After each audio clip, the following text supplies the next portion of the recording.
السلام علیکم ورحمۃ اللہ وبرکاتہ، نحمدہ ونصلی علی رسولہ الکریم، اما بعد فاعوذ باللہ من الشیطان الرجیم، بسم اللہ الرحمن الرحیم، رب اشرح لی صدری ویسر لی امری واحلل عقدۃ من لسانی یفقہوا قولی۔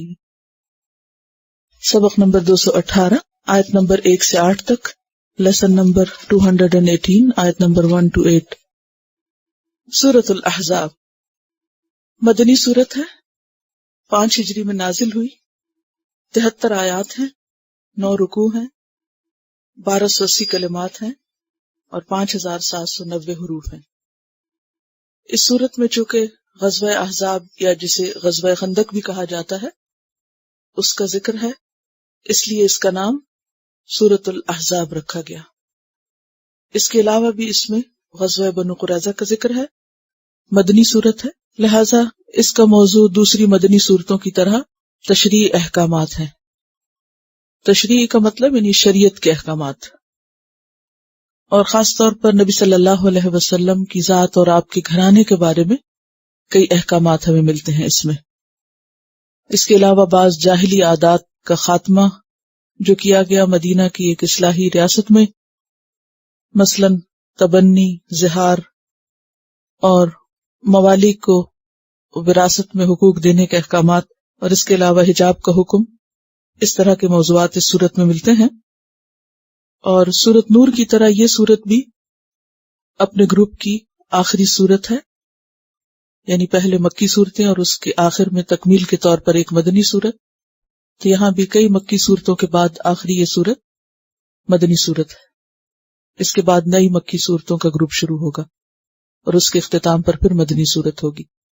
مکی صورتوں کے مضامین میں خاص طور پر ایمان باللہ اور ایمان بالآخرت کی بات ہے، کیونکہ یہ دو بنیادیں ایسی ہیں کہ جن پر ہی کوئی صالح معاشرہ تعمیر کیا جا سکتا ہے۔ اگر کسی کے دل میں خدا کا خوف نہیں، اور اگر کسی کے دل میں آخرت میں حساب دینے کا ڈر نہیں، تو پھر اس کے لیے کوئی بھی قانون بے معنی ہے۔ اس کو جتنے بھی شریعت کے احکامات معلوم ہوں وہ ان پر عمل نہیں کرے گا جب تک کہ اس کے اندر خوف الہی اور خوف آخرت موجود نہ ہوگا۔ بسم اللہ الرحمن الرحیم، یا ایہا النبی، اے نبی صلی اللہ علیہ وسلم۔ اور نبی کا لفظ یا نبأ ان سے ہے، اہم خبر، یا پھر نبوتن، اونچی جگہ۔ نبی جس کی جمع انبیاء ہے، فعیل کے وزن پر ہے، بمعنی اسم فاعل کے، یعنی خبر دینے والا، یا پھر بمعنی مفعول اگر نبوت ان سے لیا جائے، یعنی جس کی شان بہت بلند ہے یا جس کا مقام اور رتبہ بلند ہے۔ اور دونوں ہی معنی یہاں پر مناسب ہیں، کیونکہ نبی خبر بھی دیتا ہے اور نبی کا مقام بلند بھی ہوتا ہے۔ اور خطاب ہے آپ صلی اللہ علیہ وسلم سے، یا ایھا النبی، اے نبی صلی اللہ علیہ وسلم۔ یہاں پر آپ کا نام نہیں لیا گیا، جیسے قرآن پاک میں یا موسیٰ یا نوح، ابراہیم کہا گیا، تو یا محمد کہیں بھی قرآن مجید میں نہیں ملتا، اور اس کی بجائے کہیں آپ کو یا ایھا الرسول کہہ کے پکارا گیا ہے، یا ایھا المزمل، یا ایھا المدثر، یا پھر یا ایھا النبی۔ تو یہ نام کی بجائے ان القابات سے پکارنا آپ کی قدر و منزلت اور آپ کے مرتبے اور مقام کو واضح کرتا ہے، یعنی آپ کی عظمت و اکرام کے لیے ہے۔ یا ایھا النبی، اتق اللہ، اللہ سے ڈرتے رہیے، اللہ کا تقوی اختیار کیجیے، ولا اور نہ تطع الکافرین، اطاعت کیجیے کافروں کی، والمنافقین، اور منافقین کی۔ خطاب اگرچہ خاص ہے لیکن حکم عام ہے۔ اس بات کا کیا مطلب ہے؟ خطاب خاص ہے، حکم عام ہے، یعنی آپ کو مخاطب کر کے نہ صرف یہ کہ آپ کو کہا جا رہا ہے بلکہ آپ کے بعد آپ کی امت کو بھی کہا جا رہا ہے۔ کیا؟ اتق اللہ، اللہ سے ڈریے، اللہ کا تقوی اختیار کیجیے۔ اللہ کے نبی سے بڑھ کر اللہ کا تقوی کون اختیار کرے گا؟ لیکن اس سے یہ پتہ چلتا ہے کہ کوئی شخص کتنے بھی بڑے مرتبے یا کتنے بھی بڑے مقام پر کیوں نہ پہنچ جائے، اس کے لیے لازم ہے کہ وہ اللہ سے ڈرتا رہے۔ عام مومنوں کے مقابلے میں انبیاء اور انبیاء کے مقابلے میں محمد صلی اللہ علیہ وسلم کا مقام سب کو معلوم ہے۔ اس مقام اور مرتبے کے باوجود کیا حکم ہے؟ اتق اللہ۔ پھر ہمارے لیے کیا حکم ہوگا؟ سوچئے، یعنی کوئی بھی اس سے مبرہ نہیں کہ وہ اللہ کا تقوی اختیار کرے۔ اسی لیے حضرت عمر رضی اللہ تعالیٰ عنہ کو جب کہا گیا اتق اللہ تو انہوں نے اپنا گال زمین پہ رکھ دیا کہ واقعی عمر کو اللہ سے ڈرنے کی ضرورت ہے۔ تو ہم سب کو بھی اللہ سے ڈرنے کی ضرورت ہے۔ اتق اللہ ولا تطع الکافرین، اور نہ اطاعت کیجیے، نہ بات مانیے کافروں کی، والمنافقین، اور منافقین کی۔ یہاں پر عام حکم نہیں، مطلق حکم نہیں کہ انسان کسی کافر یا منافق کی کوئی بات بھی نہ مانے، بلکہ اس سے مراد شریعت کے احکامات کی خلاف ورزی میں اگر کوئی بات آئے تو اسے نہ مانیے۔ مثلا اگر آپ کو معلوم ہے کہ کوئی شخص منافق ہے، آپ جانتے ہیں اس کی منافقت کے بارے میں، لیکن وہ ایک عام معقول بات کہہ رہا ہے تو اس کے ماننے میں حرج نہیں، تو یہ حکم مطلق نہیں۔ مطلق اور مقید پڑھا آپ نے؟ کیونکہ قرآن کو سمجھنے کے لیے ان الفاظ کا جاننا، ان ٹرمینالوجی کا معلوم ہونا ضروری ہے، ورنہ بات کی اصل روح نہیں پتہ چلتی۔ ادروائز کیا ہوتا ہے کہ لوگ اس کو جنرلائز کر دیتے، تو یہ حکم جنرلائز نہیں کیا جا سکتا۔ مثلا اگر کوئی منافق یا کافر آپ سے کہ کھانا کھا لیجیے، اور آپ کہ نہیں قرآن میں لکھا ہوا ہے کہ ان کی بات نہ مانیے، تو یہ اس کا مطلب نہیں ہے۔ اس کا معنی کیا ہے کہ وہ باتیں جو تیرے رب کے حکم کے خلاف ہیں یا شریعت کے خلاف ہیں وہ نہیں مانیے۔ کیوں؟ اس لیے کہ اللہ کا حق سب سے بڑا ہے۔ اس معاملے میں تو ماں باپ کی بات ماننے کا بھی حکم نہیں۔ کیوں؟ کیا کہا گیا؟ وَإِن جَاهَدَاكَ عَلَىٰ أَن تُشْرِكَ بِي مَا لَيْسَ لَكَ بِهِ عِلْمٌ فَلَا تُطِعْهُمَا، تو ان کی بات نہیں ماننا، خواہ ماں باپ ہی کیوں نہ ہو، کیونکہ لا طاعۃ لمخلوق فی معصیۃ الخالق، کسی مخلوق کی اطاعت جائز نہیں جہاں خالق کی نافرمانی ہو رہی ہو، کیونکہ اس کا حکم سب سے بڑھ کر ہے، سب سے اعلیٰ و ارفع ہے، اور سب سے زیادہ اسی کے حکم کو ماننے کا ہم پر فرض ہے۔ ان اللہ، بے شک اللہ تعالی، کانا ہے، علیمن علم والا، حکیمن حکمت والا۔ کانا کا عام طور پر ترجمہ تھا کیا جاتا ہے، تو اس کو بھی آپ ماضی سے مقید نہیں کریں گے۔ اللہ تعالی کا علم تھا، ہے اور ہوگا۔ کیوں؟ اس لیے کہ اس کا علم کامل ہے۔ انسانوں کا علم، مخلوق کا علم ناقص ہوتا ہے، لیکن خالق کا علم کامل ہے۔ ان اللہ کان علیما حکیما، اور علیم اور حکیم بھی دونوں کس کے وزن پر ہے؟ فعیل کے وزن پر، اور فعیل بمعنی فاعل، یعنی جاننے والا، خوب جاننے والا۔ اور فعیل کا وزن جو ہے اس پر اگر کوئی فاعل آتا ہے تو اس میں مبالغہ بھی پایا جاتا ہے عام فاعل کے مقابلے میں، یعنی خوب جاننے والا ہے، بہت زیادہ جاننے والا ہے۔ کیا جاننے والا ہے؟ تمہارے ظاہر کو بھی، باطن کو بھی، عالم الغیب والشہادہ، تمہارے دلوں کا حال بھی جانتا ہے اور تمہارے سارے معاملات اس کے علم میں ہیں، لہذا تم اس سے کچھ بھی نہیں چھپا سکتے۔ اگر یہ بات بندوں کے ساتھ ہوتی اور کسی بندے کا حکم ہوتا کہ ایسا کرو یا نہ کرو، تو ہم جب بندہ سامنے ہو تو اس وقت کر لیتے، اور بندہ سامنے نہ ہو تو کیا کرتے؟ چھوڑ دیتے۔ لیکن یہاں چونکہ اللہ کا حکم ہے تو بات کا اختتام کس پر ہو رہا ہے کہ یاد رکھو اللہ خوب جانتا ہے اور حکمت والا بھی ہے۔ واتبع، اور پیروی کیجیے، کس چیز کی؟ ما یوحى الیک، جو آپ کی طرف وحی کیا جا رہا ہے۔ کیا؟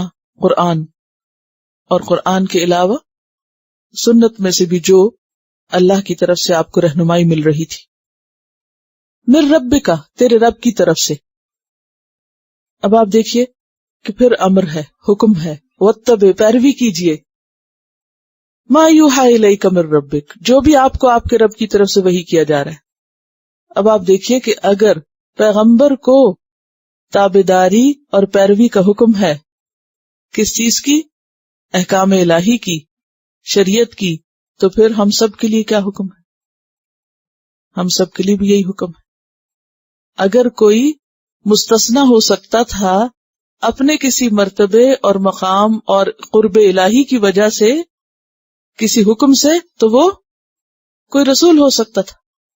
لیکن اگر رسول کو بھی حکم ہے کہ آپ پیروی کیجیے، آپ بات مانیے، آپ عمل کیجیے، اطاعت کیجیے، اللہ نے جو اتارا ہے، تو پھر اس کے علاوہ کس کے پاس کوئی اجازت رہ جاتی ہے دین کے کسی حکم سے چھٹی کرنے کی؟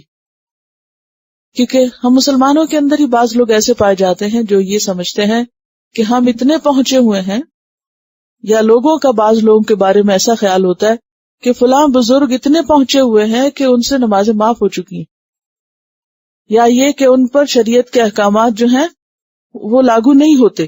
اور اس کی بنیاد وہ کس آیت کو بناتے ہیں؟ قرآن پاک کی. وہ بھی قرآن سے ہی حکم نکالتے ہیں. جی ہاں، وَاعْبُدْ رَبَّكَ حَتَّى يَأْتِيَكَ الْيَقِينُ، عبادت کیجیے اپنے رب کی یہاں تک کہ آپ کو یقین آ جائے. یعنی جب کسی انسان کا یقین اپنے رب پر اتنا بڑھ جائے تو پھر وہ عبادت سے بری ذمہ ہو جاتا. حالانکہ یہاں یقین کا معنی موت ہے، یقین کا معنی یقین نہیں ہے.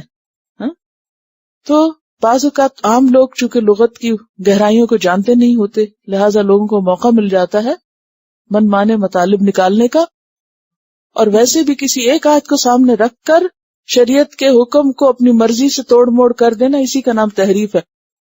بنی اسرائیل کے علماء بھی یہی کرتے تھے. تو بعض اوقات بہت دیندار، پرہیزگار، متقی لوگ جو بظاہر نظر آتے ہیں، وہ اسی قسم کی آیات کو سامنے رکھ کر خود گمراہ ہوتے اور دوسروں کو بھی کرتے.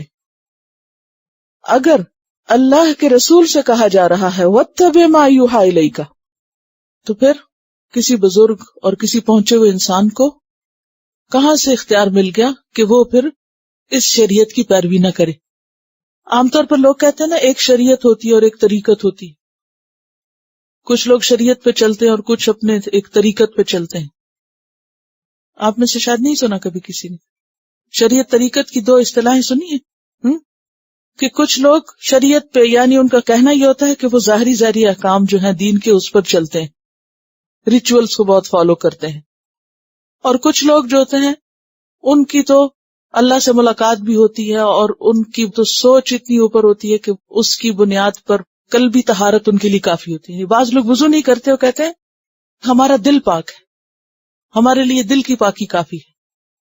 اور بعض کہتے ہیں کہ ہم یہاں نہیں نماز پڑھتے، ہم تو ہر نماز حرم میں پڑھتے ہیں. کیسے بھائی ہم تخیل میں وہاں پہنچ جاتے ہیں. اور اس قسم کی بہت سی باتیں خود مسلمانوں کے اندر رائج ہیں کہ بیٹھے بیٹھے حال پڑ جاتا ہے، اور اس حال میں، عالم میں، اور اس ایک خاص کیفیت میں وہ بہت اونچے مرتبے پہ پہنچ جاتے ہیں، اور اللہ تعالیٰ سے بھی ہم کلام ہوتے ہیں. تو ان کو اس شریعت کی ضرورت نہیں. یہ شریعت تو عام لوگوں کے لیے ہوتی ہے، اور خاص لوگوں کے تو خاص مرتبے ہیں، خاص مقام ہیں، لہذا ان کو خاص طریقے سے عبادت کرنی ہوتی ہے. یعنی اس کو وہ طریقت بولتے ہیں عام طور پر. جی، یہ اللہ ہی بہتر جانتا ہے. لیکن بات یہ ہے کہ بعض اوقات لوگ غصے میں بھی بے خود ہو جاتے ہیں، بعض اوقات لوگ اپنے کسی بھی تخیل میں اپنے آپ کو بے خود پاتے ہیں. یعنی اگر آپ امیجنیشن سے کام لیں تو آپ اپنے آپ کو ہر جگہ اڑا سکتے ہیں. یعنی اگر میں اور آپ بھی، عام انسان بھی، صرف یہ سوچنا شروع کر دے کہ میں اڑ رہی ہوں تو آپ دیکھیں کہ آپ ویسے ہی ہائی اپ ہونے لگیں گے بیٹھے بیٹھے. اور کئی لوگ ڈے ڈریمنگ جو کرتے رہتے ہیں وہ اسی قسم کے کام کرتے ہیں. حقیقت تو اللہ ہی جانتا ہے، ہم کسی کے بہاف پر کچھ نہیں کہہ سکتے. لیکن بات یہ ہے کہ ہمارے لیے وہی حکم ہے جو اللہ نے اپنے رسول کو دیا ہے، اور وہ کیا ہے؟ وَاتَّبِعْ مَا يُوحَىٰ إِلَيْكَ مِن رَبِّكَ، تمہارے رب کی طرف سے جو بھی تم پر وحی کیا گیا ہے، کیا کرو؟ اس کی پیروی کرو، اس کو فالو کرو، اس کا اتباع کرو. اور اتباع آپ کو معلوم ہے، فٹ سٹیپس کو فالو کرنا، یعنی پوری طرح اس کو اس کے اوپر چلو. ان اللہ کان بما تعملون خبیرا، بے شک اللہ ہے ساتھ اس کے جو تم عمل کرتے خوب خبر رکھنے والا. اس کو سب پتا ہے کہ تم کیا کر رہے ہو اور کیا نہیں کرتے. وتوکل علی اللہ، اور توکل کرو اللہ پر، بھروسہ کرو اللہ پر. توکل کا کیا معنی پیچھے بتا چکی ہوں. وکیل کس کو کہتے ہیں؟ کارساز تو مطلب ہے نا لفظی ترجمہ. ڈیفینیشن بتائیے. جی ہاں، کسی پر سچا اعتماد کرتے ہوئے، پورا اعتماد کرتے ہوئے اپنا معاملہ اس کے حوالے کر دینا، پاور آف اٹرنی دینا اس کو. یعنی عام روزمرہ زندگی میں بھی آپ دیکھیں کہ جو وکیل ہوتے ہیں ان کا کیا کام ہوتا ہے، وہ آپ کا مسئلہ لے لیتے ہیں، اس کو پھر کیا کرتے ہیں آپ کے بہاف پر حل کرتے ہیں. تو آپ ان پر کیا کرتے ہیں؟ بھروسہ کرتے ہیں. تو اس لیے وکیل کے انتخاب میں ہمیشہ انسان کیا دیکھتا ہے کہ کس پر بھروسہ کروں، کون بہتر ہے یا بظاہر مضبوط ہے، یا کس کا اپنے فیلڈ میں نام اچھا ہے. تو بندوں میں سے بھی وکیل اس کو کہتے ہیں کہ جس کے حوالے لوگ اپنے مسائل اور اپنے کام کر دیتے ہیں. اور توکل کس کو کہتے ہیں؟ اللہ سبحانہ و تعالی پر سچا اعتماد اور بھروسہ اپنے تمام معاملات میں، خواہ وہ ہمارے بس میں ہو یا نہ ہو. اب وہ معاملات جو ہمارے بس میں ہوتے ہیں بعض اوقات، اور ہم اس کے لیے کوشش کرتے ہیں اور بظاہر ہمیں کوشش کامیاب بھی ہوتی نظر آتی ہے، تو بھی ہمیں کیا حکم ہے کہ ہم کیا کریں؟ ان معاملات کو بھی اللہ کے حوالے کریں. کہ کسی بھی چیز کا فائدہ اسی وقت ہوگا جب اللہ چاہے گا. تو کامل بھروسہ، سچا اعتماد، مکمل یقین. اور چونکہ یہ اللہ کا حکم ہے لہذا یہ عبادت ہے، ایسا کرنا عبادت ہے، کیونکہ اللہ تعالیٰ فرمانے توکل علی اللہ. تو ہر وہ چیز جس کا اللہ کی طرف سے ہمیں حکم مل جائے، جب ہم اسے اللہ کا حکم سمجھ کر مانتے ہیں تو اس پر اجر لکھا جاتا ہے. وتوکل علی اللہ. اور کس کو کہا جا رہا ہے یہاں؟ خطاب کس کو ہے؟ رسول اللہ صلی اللہ علیہ وسلم کو. انسانوں میں سے کوئی بھی انسان آپ سے بڑھ کے اللہ کے قریب نہیں ہو سکتا، مقرب نہیں ہو سکتا. لیکن آپ کو بھی کیا کہا جا رہا ہے کہ اپنے تمام معاملات میں اللہ پر بھروسہ کریں. وَكَفَى بِاللَّهِ وَكِيلًا. اور کافی ہے اللہ کارساز. جس طرح عام دنیا میں لوگوں کو، بندوں کو اپنا کوئی مسئلہ مشکل کسی وکیل کے حوالے کر کے ایک سکون ہو جاتا ہے یا ایک اطمینان ہو جاتا ہے کہ اب ہے جو ہماری اس مصیبت میں ہمیں فائدہ پہنچائے اور ہمارے اس معاملے کی ٹیک کیئر کر لے اور ہم کچھ ریلیکس ہو جائیں اور بے فکر اور بے خوف ہو جائیں. تو بالکل اسی طرح ایک بندہ مومن اپنے معاملات اللہ کے حوالے کر کے مطمئن ہو جاتا ہے. اب یہاں پر آپ دیکھیے کہ نبی صلی اللہ علیہ وسلم کو یا ایھا النبی کہہ کر 3 کاموں کا حکم دیا جا رہا ہے. اتق اللہ، اتبع ما یوحی، اور توکل علی اللہ. اور جیسے کہ میں نے شروع میں عرض کیا تھا، خطاب خاص ہے لیکن حکم عام ہے. ہم سب کے لیے بھی یہی حکم ہے. 3 چیزوں کا حکم اور ایک چیز سے منع کیا جا رہا ہے کہ کفار اور منافقین کی اطاعت نہیں کرنا. اب بات یہ ہے کہ بہت مقامات ایسے ہوتے ہیں کہ جب انسان کیا کرتا ہے، شریعت کا حکم ماننے میں بعض اوقات تنگی محسوس کرتا ہے یا بعض اوقات اس کو اپنا نقصان نظر آتا ہے. اللہ کا واضح حکم موجود ہے لیکن ہم کر نہیں پاتے. اس کے مقابلے میں کوئی اور ہمیں مشورہ دیتا ہے، کوئی بڑی آفر دیتا ہے، کوئی بڑا فائدہ بتاتا ہے اور ہم پھسل جاتے ہیں اور کہتے ہیں ہاں کوئی بات نہیں، ابھی یہ کر لیتے ہیں پھر توبہ کر لیں گے، پھر حج کر آئیں گے، سب ٹھیک ہو جائے گا. کیا چیز روکتی ہے ہمیں اس وقت اللہ کا حکم ماننے سے اور غیر اللہ کی اطاعت پر؟ کیا چیز آمادہ کرتی؟ دنیاوی فائدہ. دنیاوی فائدہ اور دنیا کے نقصان سے بچنے کا احساس کہ ہم دنیا کے نقصان سے بچ سکیں. تو دنیا کے نقصان سے بچنے کے لیے کیا ضروری ہے؟ توکل ضروری ہے. یہ تینوں چیزیں جو ہے نا، تقوی، اتباع اور توکل، یہ ٹرائنگل ہے اور ایک دوسرے کے لیے لازم و ملزوم ہے.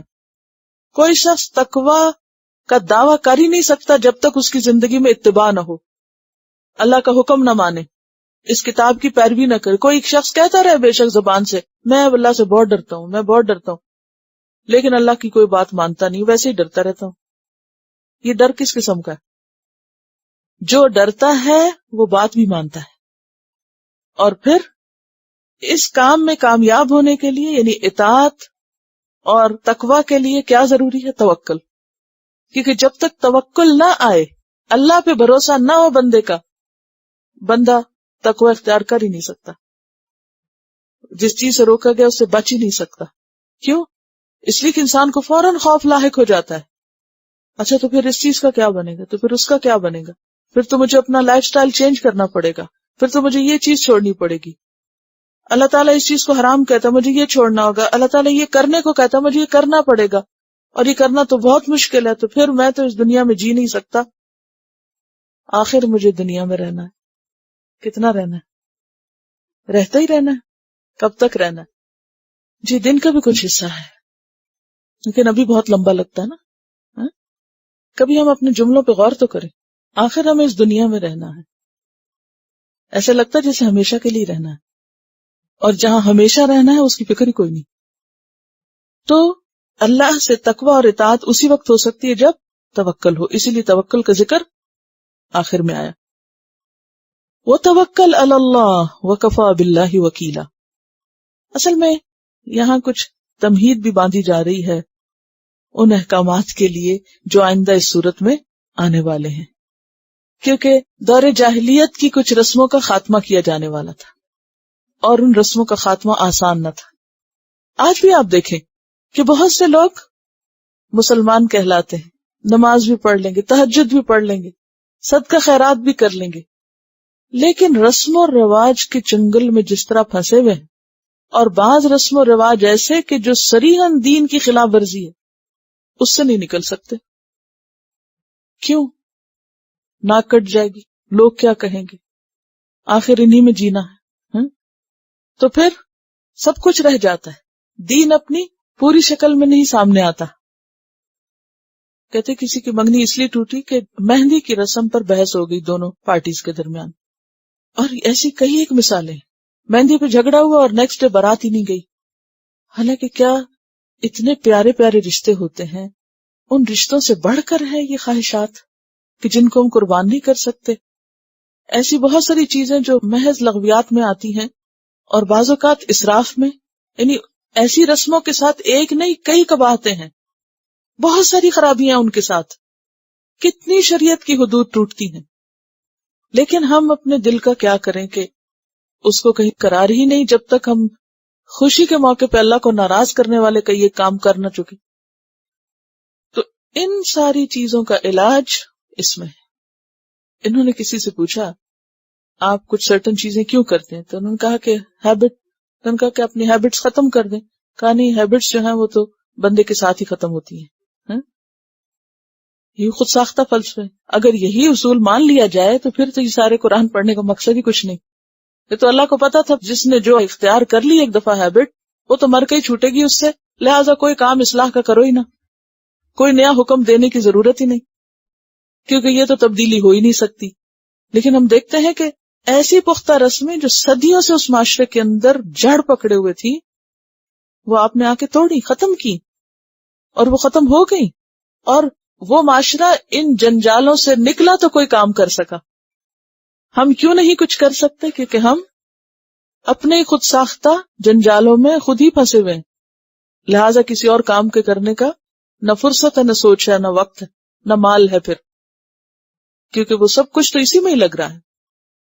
پھر فرمایا ما جعل اللہ لرجل من قلبین فی جوفہ، ما نہیں نافیہ ہے یہاں، جعل اللہ بنایا اللہ نے، لرجل کسی انسان کے لیے من قلبینی دو دل فی جوفہ اس کے پیٹ میں.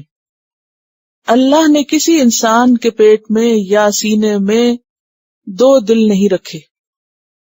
قلبین تسنیہ ہے قلب کا، اور جوف کہتے ہیں کھوکھلی چیز کو، خول. تو دل جو ہے وہ چونکہ سینے کے اندر ہے تو ایسے ہی ہے جیسے ایک خول کے اندر. تو اللہ نے کسی کے خول میں، کسی کے پیٹ میں، کسی کے دھڑ میں دو دل نہیں رکھے، یعنی ہر ایک کو ایک ہی دل دیا. تھوڑی دیر کے لیے سوچئے کہ اگر کسی کے پاس دو دل ہوتے تو وہ کیا کرتا؟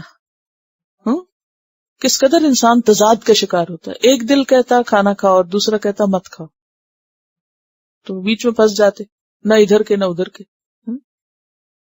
جی ایک کے ساتھ بھی ہم نبٹ نہیں پا رہے، اس کی اصلاح نہیں کر پا رہے، وہ نہیں قابو میں، تو دو کا تو زیادہ ہی مسئلہ ہو جاتا. اور کبھی مل کے وہ اور محاذ آرائی کر لیتے تو اور مشکل. بہرحال اللہ تعالیٰ نے ٹوٹل نفی کر دی، کسی کے لیے دو نہیں بنائے. بعض روایات میں یہ بھی آتا ہے کہ ایک شخص نے کہا کہ میں محمد صلی اللہ علیہ وسلم سے زیادہ عقلمند ہوں کیونکہ میرے اندر دو دل ہیں اور ان کے پاس ایک ہی ہے، میں زیادہ بہتر سوچ سکتا ہوں.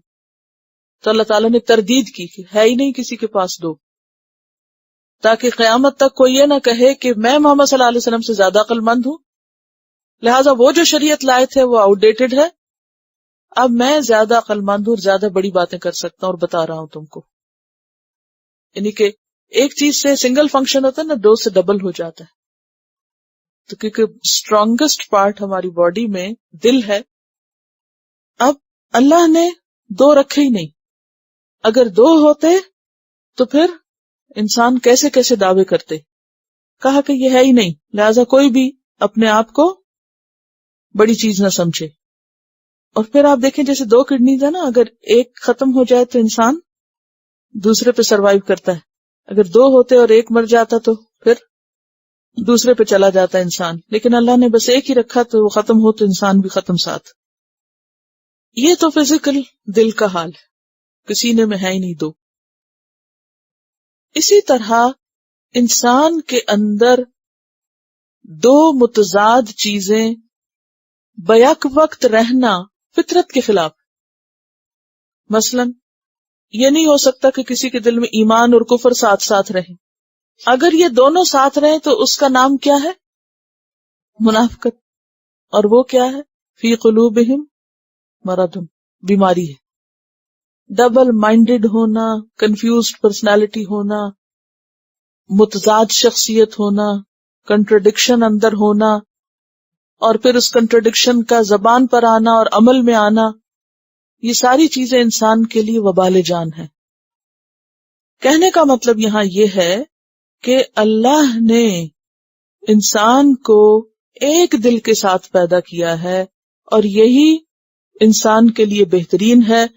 وہ اسی فطرت پر رہے اور پھر جس چیز کو وہ لے پورے دل کی یکسوئی کے ساتھ لے اور اسی پہ جم جائے. اور دوسری بات یہ کہ آیت کے اس حصے کو تمہید بتایا گیا آیت کے بعد والے حصے میں آنے والے احکامات کے لیے. اور وہ احکام کیا ہیں؟ نمبر 1، وَمَا جَعَلَ أَزْوَاجَكُمُ اللَّائِي، اور نہیں اس نے بنایا تمہاری بیویوں کو. اللَّائِی جمع ہے اللتی کی، جیسے الذین جمع ہے الذی کی. الذین تو بہت استعمال ہوتا ہے، اللَّائِی بہت کم. تو اللَّائِی جمع ہے اللتی کی. ازواج سے مراد یہاں بیویاں ہیں. ویسے تو ازواج کا لفظ شوہروں کے لیے بھی آتا ہے، لیکن اللَّائِی نے کیا کر دی؟ تخصیص کر دی کہ مراد یہاں بیوی ہے. اور نہیں اس نے بنایا تمہاری بیویوں کو وہ جنہیں تظاہرون، جن سے تم زہار کرتے ہو. زہار کیا چیز ہے؟ زہار کا لفظ زہر سے ہے. زہر کہتے ہیں پیٹھ کو. دور جاہلیت میں جب عورت کو طلاق بائنہ دینی ہوتی، بائنہ کون سی طلاق ہوتی؟ پکی، اس کے بعد رجوع نہیں ہو سکتا. بین سے بین کہتے ہیں جدائی کو. تو طلاق بائنہ جو شوہر اور بیوی میں پکی جدائی کر دے، اب دوبارہ نہیں واپس اکٹھے ہو سکتے، نہ رجوع ہو سکتا ہے نہ دوبارہ نکاح ہو سکتا ہے، اس کو طلاق بائنہ کہتے ہیں۔ تو جب انہیں اپنی بیوی کو طلاق بائنہ دینی ہوتی تو بعض اوقات وہ کیا کرتے، یہ کہنے کی بجائے کہ میں نے تمہیں طلاق دی، کیونکہ طلاق دینے سے تو رجوع بھی ہو سکتا نا، یہ کہتے انتی علیہ کظہر امی، انتی علیہ کظہر امی، انتی تو، علیہ مجھ پر، کا مانند ظہر پیٹھ کے، امی میری ماں کی، یعنی تم میرے پر اس طرح حرام ہو جیسے میری ماں کی پیٹھ مجھ پہ حرام ہے، یعنی ماں سے میرا جسمانی تعلق حرام ہے، اسی طرح بیوی سے بھی آج کے بعد یہ تعلق حرام ہے۔ اگر کوئی شوہر اپنی بیوی کو یہ کہہ دیتا تو وہ بیوی اس کے لیے قیامت تک حرام ہو جاتی۔ اسلام نے آ کر اس جاہلی رسم کا خاتمہ کیا، طلاق دینے کے اس طریقے کو ممنوع قرار دیا، کیونکہ اس میں عورت کے حقوق کی پامالی ہوتی تھی۔ طلاق کا راستہ اگرچہ رکھا ہے اسلام نے، لیکن اس میں یہ سہولت ہے کہ ایک دفعہ انسان طلاق دے، پھر اگر غصے میں دی تو ہوش میں آئے، سوچے سمجھے رجوع کرے، اگر موقع گزر بھی گیا اور ایک طلاق ہے دوبارہ نکاح کر لے تو گھر بچ جائے۔ لیکن اگر اس طریقے کو جائز قرار دیا جاتا تو پھر بہت مشکل تھی، تو اس کی تردید کی گئی، جاہلی رسم کا خاتمہ کیا گیا کہ جس طرح اللہ نے سینے میں دو دل نہیں بنائے، اسی طرح کسی شخص کی دو مائیں ہو نہیں سکتی۔ ماں بس وہی ہوتی ہے جو جنم دیتی ہے، سمجھ گئے؟ وما جعل، اور نہیں اس نے بنائی، ازواجکم تمہاری بیویاں، اللائی وہ جن سے تظاہرون تم زہار کرتے ہو، منہن ان سے، امہاتکم تمہاری مائیں، تمہاری بیویاں تمہاری مائیں نہیں ہو سکتی۔ سورۃ المجادلہ میں اس کی مزید تفصیل آتی ہے کہ جب ایک صحابی نے اپنی بیوی کو اسی طرح کے الفاظ کہہ دیے تو وہ خاتون نبی صلی اللہ علیہ وسلم کے پاس آئیں اور اپنا مسئلہ بہت زور و شور سے بیان کرنے لگی، جس کے بارے میں اللہ سبحانہ وتعالی نے فرمایا قد سمع اللہ قول التی تجادلک فی زوجہا وتشتکی الی اللہ واللہ یسمع تحاورکما، اور اس کے بعد زہار کا قانون نازل کیا۔ وہ قانون کیا تھا؟ سورۃ المجادلہ کی آیت 2 میں آتا ہے الذین یظاہرون من نسائہم ما ہن امہاتہم، وہ لوگ جو اپنی بیویوں سے زہار کرتے ہیں وہ ان کی مائیں نہیں بن جاتی، ان امہاتہم الا اللائی ولدنہم، ان کی مائیں تو بس صرف وہ ہیں جنہوں نے ان کو جنم دیا ہے، وانہم لیقولون منکرا، اور بے شک وہ البتہ کہتے ہیں منکر بات، من القولی بات میں سے، وزورا اور بالکل جھوٹ۔ جو شخص یہ کہتا ہے بیوی کو کہ تم میری ماں ہو، وہ بالکل جھوٹی بات کرتا ہے۔ اور پھر اس کا حکم دیا گیا والذین یظاہرون من نسائہم، جو اپنی بیویوں سے زہار کر بیٹھے ثم یعودون، پھر لوٹنا چاہیں یعنی رجوع کرنا چاہیں، لما قالوا، واسطے اس کے جو انہوں نے کہا یا وہ کہہ چکے، تو کیا کریں لوٹنے سے پہلے؟ فتحریر رقبۃ، ایک گردن آزاد کریں، غلام آزاد کریں، من قبل ان یتماسا، اس سے پہلے کہ دونوں ایک دوسرے کو ہاتھ لگائیں، ذالکم توعظون بہ، تمہیں اس بات کے ساتھ یعنی اس حکم کے ساتھ نصیحت کی جاتی ہے، واللہ بما تعملون خبیر، اور اللہ جو بھی تم کرتے ہو اس سے پوری طرح باخبر ہے۔ پھر فرمایا فمن لم یجد، پھر جو کوئی نہ پائے، فصیام شہرین متتابعین، وہ 2 ماہ کے مسلسل روزے رکھے، صرف اس لفظ کے بولنے پر، اس جھوٹی بات کے کرنے کا کفارہ، متتابعین، ایک بھی نہیں چھوڑ سکتے۔ کیسے روزے رکھیں گے؟ کنٹینیوسلی، وداؤٹ اینی بریک، اگر ایک بھی چھوڑ دیا پھر پورے رکھو دوبارہ۔ من قبل ان یتماسا، اس سے پہلے کہ وہ ایک دوسرے کو ہاتھ لگائیں۔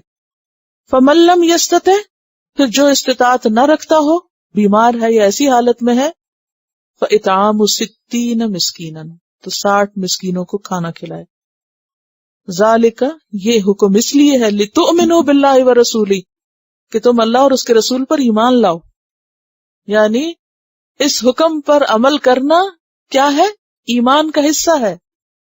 وَتِلْكَ حُدُودُ اللَّهِ، اور یہ اللہ کی حدود ہیں. وَلِلْكَافِرِينَ عَذَابٌ أَلِيمٌ، اور کافروں کے لیے عذاب دردناک. یہاں کافر کون ہے؟ جو ان حدود کو نہ مانے اور ایسی باتیں کر کے بیویوں کو ستائیں اور پھر اللہ کی طرف سے عائد کفارے کو بھی ادا نہ کریں. ویسے بھی آپ دیکھیں قرآن حکیم میں پیچھے بھی آپ پڑھ چکے ہیں کہ ہمیں اس بات کا کوئی اختیار نہیں کہ ہم اپنی زبان سے کسی چیز کو حلال حرام کرتے رہیں. دیکھیے اس بارے میں کوئی آیت یاد کیجئے کہ ہمارے پاس اختیار نہیں ہے حلال کو حرام کرنے کا.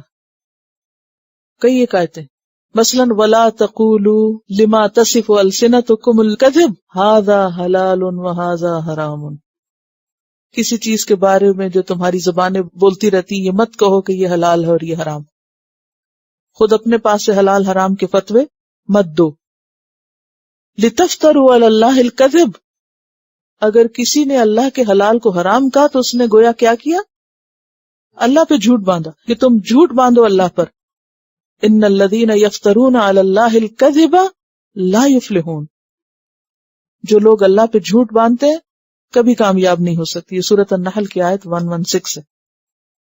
اسی طرح سورۃ التحریم آیت نمبر 1 میں بھی آتا ہے یا ایھا النبی لم تحرم ما احل اللہ لک، اے نبی صلی اللہ علیہ وسلم آپ کیوں حرام کرتے ہیں اس چیز کو جسے اللہ نے آپ کے لیے حلال قرار دیا. اگر نبی کے لیے اجازت نہیں تو کسی اور کے لیے کیا ہوگی. سورۃ الانعام میں بھی آتا ہے 150 قل هلم شهداءکم الذین یشهدون ان اللہ حرم هذا فان شہدوا فلا تشہد معهم، اگر کوئی کہے بھی تو تم مت حامی بھرو اس کی کہ یہ حرام ہے جب تک کہ واقعی نص سے حرام ہونا ثابت نہ ہو. ٹھیک ہے. اور یہاں بھی اس جاہلی رسم کا کس طرح خاتمہ کیا گیا کہ اس کو بہت بڑا جھوٹ اور منکر قرار دیا گیا کہ کوئی شخص اپنی بیوی کو ماں کے برابر قرار دے. ٹھیک ہے. دوسرا حکم وما جعل، اور نہیں اس نے بنایا ادعیاءکم، تمہارے منہ بولے بیٹوں کو. ادعیاء کا واحد ہے دعیون، جیسے اتقیاء کا واحد ہے تقیون، اغنیاء کا واحد ہے غنیون، انبیاء کا واحد ہے، اب آپ بتا دیں مجھے، نبیون. ٹھیک ہے. تو یہ ادعیاء جو ہے یہ جمع کا ہے صیغہ، اور جیسے نبی کا میں نے ابھی بتایا تھا نا کہ فعیل کے وزن پر ہے. تو وما جعل ادعیاءکم ابناءکم، اس نے تمہارے منہ بولے بیٹوں کو تمہارا بیٹا بنایا ہی نہیں. کوئی شخص جس کو آپ زبان سے بیٹا کہہ کے پکارے وہ بیٹا نہیں ہوتا. بیٹا وہی ہوتا ہے جس کو تم جنم دیتے ہو. کوئی کسی کا باپ نہیں بن سکتا، جیسے کوئی کسی کی ماں نہیں بن سکتی ایسے ہی کوئی کسی کا باپ نہیں بن سکتا. باپ وہی ہوتا ہے جو جنم دیتا ہے، یا ماں وہی ہوتی ہے جو پیدا کرتی ہے. بیوی ماں نہیں ہوتی. کوئی اور بچہ بیٹا نہیں بن سکتا. ذالکم قولکم بافواہکم، یہ تمہاری بات تمہارے منہ کی کہی ہوئی ہے، یہ تمہارے منہ کہتے رہتے ہیں، تم خود ہی بناتے رہتے ہو، ورنہ اللہ کے ہاں اس بات کی کوئی حقیقت نہیں. واللہ یقول الحق، اور اللہ کہتا ہے حق، سچ، صحیح بات، اور حق کہتے ہوئے وہ شرماتا نہیں. وَهُوَ يَهْدِي السَّبِيلَ، اور وہ رہنمائی کرتا ہے اصل راستے کی کہ انسان کو کیا کرنا چاہیے. تو اس سے کیا پتہ چلتا ہے؟ دور جاہلیت کی ایک دوسری رسم تبنیت کی، کسی کو بیٹا کہنے کی، اس کا بھی خاتمہ کیا جا رہا ہے کہ منہ بولا بیٹا منہ بولا ہی ہے، بس منہ کی حد تک ہے. ذالکم قولکم بافواہکم، وہ حقیقی بیٹا نہیں ہو سکتا. اور اللہ بالکل سچی بات کہتا ہے.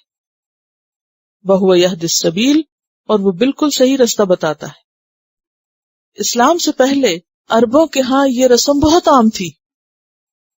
بعض اوقات اپنے غلاموں کو آزاد کر کے ان کو بیٹا بنا لیا جاتا، جیسے نبی صلی اللہ علیہ وسلم نے زید بن حارثہ کو اپنا بیٹا کہا. اور لوگ ان کو زید بن محمد کہا کرتے تھے، آپ کے حقیقی بیٹے کی طرح سمجھتے تھے۔ اسی طرح اور لوگوں کی مثالیں بھی ملتی ہیں، مثلا ابو حذیفہ بن ربیعہ کی بیوی سہلہ بنت سہل بن عمرو آپ صلی اللہ علیہ وسلم کی خدمت میں حاضر ہوئی اور کہا، یا رسول اللہ، ابو حذیفہ کا آزاد کردہ غلام جس کو ابو حذیفہ نے بیٹا بنا لیا ہے ہمارے گھر میں آتا ہے، اور اس وقت میں بس ایک ہی کپڑا پہنے ہوئے ہوتی ہوں، ہم سالم کو بیٹا سمجھتے ہیں، میرے لیے کیا حکم ہے؟ یعنی پردے کا حکم آ گیا تھا، تو میرے لیے کیا حکم ہے؟ وہ اصلی بیٹا تو نہیں، ابو حذیفہ کا غلام تھا، اس نے کیا کیا، ان کے شوہر تھے ابو حذیفہ کا غلام تھا، انہوں نے اس کو آزاد کیا، آزاد کر کے کہا اب آج سے یہ میرا بیٹا ہے، اور بالکل پھر وہ بیٹوں ہی کی طرح سمجھا جانے لگا، اور پھر یہ بھی ہوتا کہ لوگ ان کو اپنی جائیداد میں بھی بیٹوں کی طرح وارث بنا دیتے، اور یہ چونکہ بالکل ایک جھوٹی بات تھی، کیونکہ فطرت کے، حقیقت کے، شریعت کے خلاف ہے، تو اس لیے اس کا رد کر دیا گیا کہ نہیں، کوئی بھی ایسا بیٹا نہیں ہوا کرتا۔ تو اس پر چونکہ وہ پریشان ہوئی کہ اب کیا ہو، میرے پردے کا کیا ہو، باقی احکامات کا کیا ہو، فرمایا وَهُوَ يَهْدِي السَّبِيلَ، وہ راستہ بتاتا ہے تم کو۔ نبی صلی اللہ علیہ وسلم نے اس عورت کو کیا راستہ بتایا کہ تم اس کو اپنا دودھ پلا کر رضائی بیٹا بنا لو۔ جی جوان تھے، دودھ پلانے کا طریقہ صرف سینے سے لگا کے تو نہیں ہوتا، کئی طریقے ہو سکتے ہیں، یعنی اصل چیز یہ تھی کہ تمہارا دودھ اس کے پیٹ میں چلا جائے جس سے وہ بیٹا بن جائے، ٹھیک ہے، یہ ایک مسئلے کا حل نکالا گیا۔ اب تو حکم سب کو پتا ہے، لیکن اس وقت تو ابھی حکم آیا ہی نہیں تھا، تو جس دن آیا تھا اسی دن سے پھر اس کی اپلیکیشن ہونی تھی، تو اس کے مطابق انہیں رخصت دی گئی، اور صحیح بخاری میں حدیث موجود ہے، ٹھیک ہے۔ تو ایک تو یہ حل بتایا گیا کہ اس کو رضائی بیٹا بنا لیا جائے، اور شاید یہ اس لیے بھی تھا کہ آئندہ بھی اگر کچھ ایسے حالات پیش آئیں تو جب بچہ ایک اڈاپٹ کیا جائے چھوٹے ہوتے، تو اس وقت اس کو کسی کا دودھ پلا کر، یعنی بہن کا یا بھائی کی بیوی کا، تو بھانجے یا بھتیجے کی شکل میں لے آیا جائے تاکہ وہ محرم ہو۔ ورنہ اگر کوئی خاندان کسی بیٹی کو اڈاپٹ کرتا ہے، کسی لڑکی کو اڈاپٹ کرتا ہے، تو وہ بڑے ہو کر کس کے لیے مشکل ہوگی؟ باپ کے لیے وہ اس کی نامحرم ہوگی، اور اگر لڑکے کو کیا جاتا ہے تو ماں کے لیے نامحرم ہوگا، یعنی اس کی جو منہ بولی ماں ہوگی۔ تو اس صورت میں اب ظاہر ہے کہ شریعت کے احکامات اس کی وجہ سے ختم تو نہیں کیے جا سکتے، وہ احکامات تو اپنی جگہ رہیں گے، کسی کے لیے بھی کوئی ایکسیپشن نہیں ہے۔ تو اس کا حل، سولوشن اللہ نے دیا، وَهُوَ يَهْدِي السَّبِيلَ۔ اب یہ تھا کہ بعض صحابہ کرام ایسے تھے جن کو اپنے باپ کا نام بھی نہیں پتا تھا، اور وہ کسی اپنے آقا کی طرف منسوب ہوتے تھے۔ اب ان کا کیا ہو؟ مثلا سلمان فارسی، ان کو نہیں یاد تھا کہ ان کے باپ کون ہے۔ اسی طرح اور بھی کچھ لوگ تھے۔ اب کیا ہوا کہ یہ مسئلہ پیش آیا کہ اب ان لوگوں کو کس کی طرف منسوب کیا جائے جن کو اپنے باپوں کے نام نہیں پتا۔ بعض اوقات ولد الزنا ہوتے تھے، بعض اوقات اٹھائے ہوئے بچے ہوتے تھے، اغوا کیے ہوئے بچے تھے، یعنی معاشرہ بہت کرپٹ تھا عرب کا، یعنی عرب کا معاشرہ بہت سارے احکامات میں شریعت کے بہت خلاف تھا، لہٰذا ان سب کی اصلاح کی گئی، اور جو چیز انسانوں کے لیے بہترین تھی وہ ان کو بتا دی گئی۔ تو یہاں کیا حکم ہوا؟ ادعوہم لآبائہم، پکارو ان کو ان کے حقیقی باپوں کی طرف، یعنی ان کا نام درست کرو، وہ جس کے بچے ہیں انہی سے منسوب کرو۔ ہو اقسط، یہ زیادہ انصاف والی بات ہے، عند اللہ، اللہ کے نزدیک۔ کیوں انصاف والی؟ کیسے انصاف والی؟ کیا انصاف نظر آتا ہے اس میں؟ جی ہاں، جو چیز جس کی ہے اسی کو دی جائے۔ آت کل ذی حق حقہ، ہر صاحب حق کو اس کا حق ملنا چاہیے۔ کیا بچہ جس کا ہے اس کا کوئی حق نہیں کہ اس کے ساتھ اس کا نام آئے؟ وہ زیادہ حقدار ہے نا کہ جس کا وہ ہے اس کی طرف اس کو منسوب کیا جائے۔ اور اسی طرح بچے کے لیے بھی یہ بات زیادہ بہتر ہے کہ اسے اپنی اصلیت اور اپنی حقیقت پتہ ہو۔ ادعوہم لآبائہم، اور جب یہ حکم آیا بخاری میں روایت ہے، ابن عمر کہتے ہیں کہ ہم زید کو زید بن حارثہ نہیں زید بن محمد کہتے تھے، یہاں تک کہ یہ آیت نازل ہو گئی۔ جو ہی آیت نازل ہوئی صحابہ کرام نے ایک دم سوئچ آف کیا اور سب ختم کر کے زید بن حارثہ کو ان کے اصل نام سے پکارا جانے لگا۔ پیچھے ہم نے کیا پڑھا سورۃ السجدہ میں؟ مومن کون ہوتے ہیں؟ جب انہیں اللہ کی بات یاد کرا کے نصیحت کی جاتی ہے تو وہ فوراً جھک جاتے ہیں۔ یہ حکم ہے، ٹھیک ہے، نو پرابلم۔ اچھا، ہمیں بے شمار پرابلم۔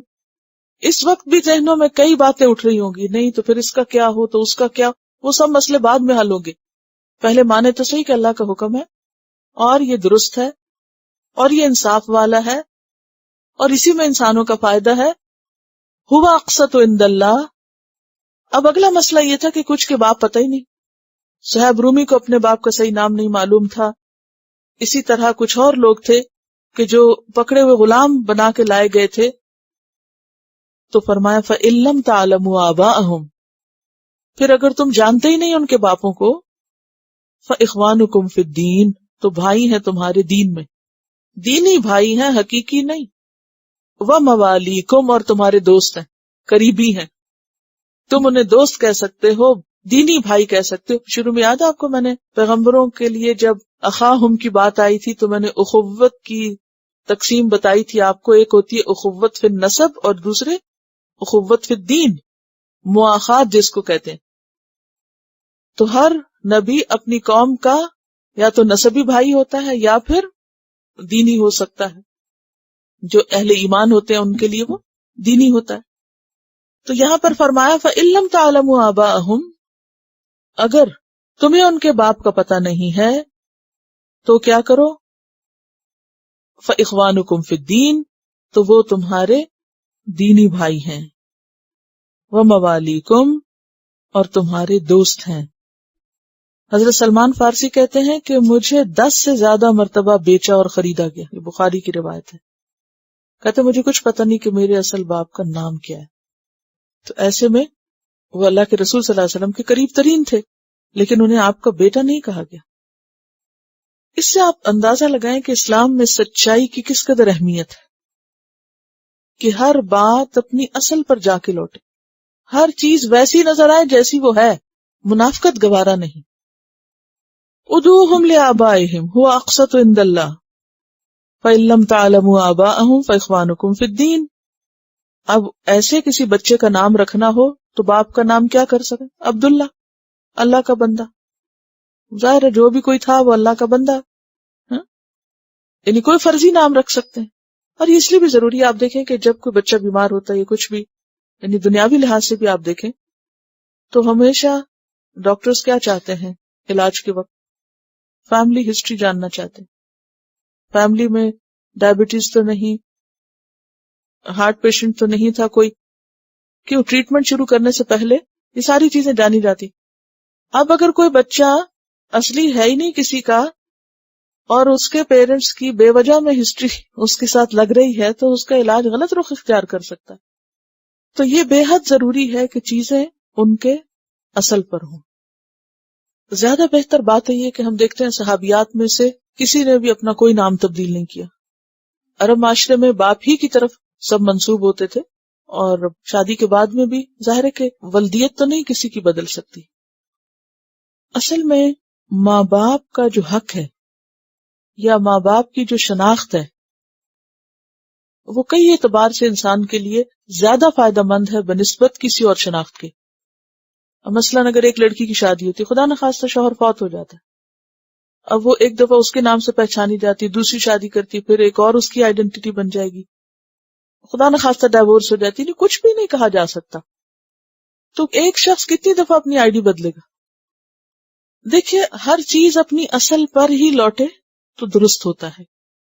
اب دیکھیے کہ نام کا بھی انسان کے مزاج پر، اس کی شخصیت پر بہت اثر ہوتا ہے۔ بہت اعتبار سے انسان، ویسے بھی نام رکھنے کے بارے میں ہمارے دین میں کئی ایک پابندیاں بھی ہیں۔ مثلاً ہمیں ایسے ناموں سے پرہیز کرنے کے لیے کہا گیا جس میں تکبر پھوٹتا ہو۔ پسندیدہ نام بتائے گئے عبداللہ اور عبد الرحمن، اور اسی طرح بعض ناموں کو آپ نے تبدیل کیا کہ جس میں سیلف اسٹیم اور تکبر اور بہت پاکیزگی نفس کی کوئی خوبو ملتی ہو، کیونکہ سب سے زیادہ انسان اپنی زندگی میں اپنے نام ہی کو سنتا ہے، تو پھر جو لفظ بار بار سنتا رہتا ہے اس کا کچھ نہ کچھ اثر بھی اس کے اندر آ جاتا ہے۔ بہرحال اب آپ دیکھیے کہ یہ آپ نے مسئلہ پوچھا اور میں نے آپ کو بتا دیا کہ کیا حکم ہے یا کیا اصل ہے۔ اسی طرح کچھ سال پہلے بھی مجھ سے کسی اسٹوڈنٹ نے ایسا ہی مسئلہ پوچھ لیا اور میں نے یہی بات کر دی جو اب کی ہے، اس پر جو میری شامت آئی اور فتوے لگے میرے خلاف کہ یہ خواتین کو بہکا رہی ہیں اور انسسٹ کرتی ہیں کہ وہ اپنے نام جو ہیں وہ نہ بدلیں، اور معلوم نہیں کیا کیا باتیں۔ بات یہ ہے کہ بعض اوقات انسان ایک بات کسی کانٹیکسٹ میں ہوتی ہے اس کو ٹوسٹ کر کے کسی اور میں لے جاتا ہے، یہ سب کرنا بہت آسان ہے، لیکن ایک بات اگر اتق اللہ والی یاد رہے کہ اللہ سے انسان ڈرے اور جو بات ویسی ہے اس کو ویسا ہی رہنے دے، اسے تبدیل کر کے مس کوٹ نہ کرے، کیونکہ مجالس جو ہیں وہ امانت بھی ہوتی ہیں۔ آپ یہاں سے ایک بات سنتے ہیں، اگر آپ ویسے نہیں آگے بتا سکتے جیسے وہ ہے تو خاموش رہیں۔ کیوں؟ اس لیے کہ اگر آپ اس کو میرے نام سے منسوب کریں گے جو میں نے کہا نہیں یا جس مطلب اور مقصد کے لیے نہیں کہا، تو وہ کیا لکھا جائے گا آپ کے اعمال نامے میں؟ جھوٹ لکھا جائے گا۔ تو آپ کیا سمجھتے کہ جھوٹ کی پوچھ نہیں ہوگی؟ تو کسی سے بھی کوئی بات منسوخ کرنا ہو تو پہلے سوچ سمجھ کے ہوش حواس سے کام لے، ورنہ دنیا میں تو انسان کسی کو بدنام کر سکتا ہے، کسی کے خلاف جھوٹی باتیں جمع کر سکتا ہے، لیکن یہ تو چند دن کی بات ہے نا، اللہ کے ہاں کیا ہوگا۔ فَإِن لَّمْ تَعْلَمُوا آبَاءَهُمْ فَإِخْوَانُكُمْ فِي الدِّينِ وَمَوَالِيكُمْ، وہ تمہارے بھائی ہیں دین میں اور تمہارے دوست ہیں۔ اصل میں اس بات کو سمجھنے کے لیے عربی معاشرے کو ذہن میں رکھیں کہ ان کے ہاں ہر شخص کے لیے ضروری تھا کہ وہ اپنا نسب جانتا ہو۔ کسی شخص کی پہچان کس سے ہوتی تھی؟ اس کا نسب کیا، کس قبیلے سے۔ مثلاً آپ دیکھیں کہ آپ صلی اللہ علیہ وسلم جب اویس قرنی کا تعارف کراتے ہیں تو حضرت عمر کو کیا بتاتے ہیں کہ ایک شخص آئے گا کہ جو اویس سے ہے، پھر اس کے باپ کا نام عامر ہے، اور پھر وہ مراد قبیلے سے، اور مراد جو ہے وہ قرن سے ہے، یعنی اتنی تفصیل سے آپ اس کا تعارف کرواتے۔ تو ان کے یہاں رواج یہ تھا کہ جب کوئی کسی سے ملتا تھا تو ایک دوسرے سے صرف اس کا نام نہیں پوچھتے تھے، نام کے علاوہ نسبت، کنیت، باپ کا نام، دادا کا نام، اور قبیلے کا نام اور علاقے کا نام، یہ سب کچھ اس کلچر کا حصہ تھا۔ تو ایسے میں وہ لوگ جن کا کوئی کنبہ قبیلہ نہیں ہوتا تھا وہ بہت محروم تصور کیے جاتے تھے۔ اسلام نے آ کر ان کو کیا دیا؟ ایک پہچان دی، اور وہ کیا ہے؟ دین کی پہچان۔ فَإِخْوَانُكُمْ فِي الدِّينِ وَمَوَالِيكُمْ، موالیکم، موالی کس کی جمع ہے؟ مولا کی۔ مولا کا لفظ کس سے ہے؟ ولا سے۔ ولا کس کو کہتے ہیں؟ دو یا دو سے زیادہ چیزوں کا، دو یا دو سے زیادہ چیزوں کا یکے بعد دیگرے آنا، کہ ان کے درمیان کوئی ایسی چیز نہ آئے جو ان میں سے نہ ہو، یعنی قرب کے اعتبار سے۔ تو دو یا دو سے زیادہ، ٹھیک ہے، دو یا دو سے زیادہ چیزوں کا یکے بعد دیگرا، یکے بعد دیگرے کا مطلب ایک کے بعد ایک، اس طرح آنا کہ درمیان میں کوئی ایسی چیز نہ آئے جو ان میں سے نہ ہو، یعنی اس سائز کی یا اس نام کی یا برانڈ کی یا کوالٹی کی یا رشتے کی، یعنی کئی اعتبار سے ہوتا ہے۔ اور پھر ولا نسبی بھی ہوتا ہے، ولا دینی بھی ہوتا ہے، اور دوستی کے معنوں میں بھی، کیونکہ دوستی کا تعلق جو ہوتا ہے وہ بھی کیسا ہوتا ہے، اس میں اگر کوئی تیسرا آ جائے تو پھوٹ پڑ جاتی ہے، ٹھیک ہے نا۔ تو دوستی بھی دو لوگوں کے باہم قریبی تعلق کا نام ہوتا ہے، جس میں وہ آپس میں کیا کرتے ہیں؟ راز شیئر کرتے ہیں۔ لیکن اسلام میں دوستی صرف دو لوگوں کی دوستی کا نام نہیں ہوتا، اسلام میں دوستی ایک وسیع تصور ہوتا ہے، کیونکہ دو یا دو سے زیادہ بھی ہو سکتے ہیں، ٹھیک ہے۔ اب صحابہ کرام کو آپ دیکھیں، اب نبی صلی اللہ علیہ وسلم کے ساتھ حضرت ابوبکر کی قبر ہے، حضرت ابوبکر کے ساتھ حضرت عمر کی ہے، تو یہ بھی ایک طرح سے کیا ہے، یعنی کہ دوستی کا ایک بہترین مظہر ہے. تو یہاں پر کیا فرمایا؟ فَإِخْوَانُكُمْ فِي الدِّينِ وَمَوَالِيكُمْ. اچھا ہاں، ایک اور بات یہ بھی یاد رکھیے، بخاری اور مسلم کی ایک روایت پچھلے سبق کے حوالے سے، سعد بن ابی وقاص سے روایت ہے، آپ صلی اللہ علیہ وسلم نے فرمایا، جس نے جانتے بوجھتے اپنے باپ کو چھوڑ کر کسی دوسرے کو اپنا باپ ظاہر کیا، اس پر جنت حرام ہے. یعنی اس کو پتا ہے اس بات کا کہ میرا باپ یہ نہیں کوئی اور ہے، اور وہ اپنے باپ کو پیچھے کر دے، کسی اور کو اپنا باپ بتائے، اور اس کو یہ پتا بھی ہو کہ اس کا اصل باپ کون ہے، تو اس کے لیے جنت حرام ہے. یہ اتنا بڑا جرم ہے. کیوں؟ اس لیے کہ باپ کو باپ نہ کہنا، کسی اور کو باپ کہنا، دراصل باپ کو اس کے حق سے محروم کرنا.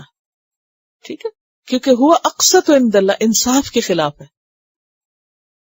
وَلَيْسَ عَلَيْكُمْ جُنَاحٌ، اور نہیں ہے تم پر کوئی گناہ، فِيمَا أَخْطَأْتُمْ بِهِ، اس معاملے میں جو تم نے خطا کی، اس میں جن باتوں میں تم سے بھول ہو گئی، تمہیں پتہ ہی نہیں تھا، تو اس پر تمہاری پکڑ نہیں.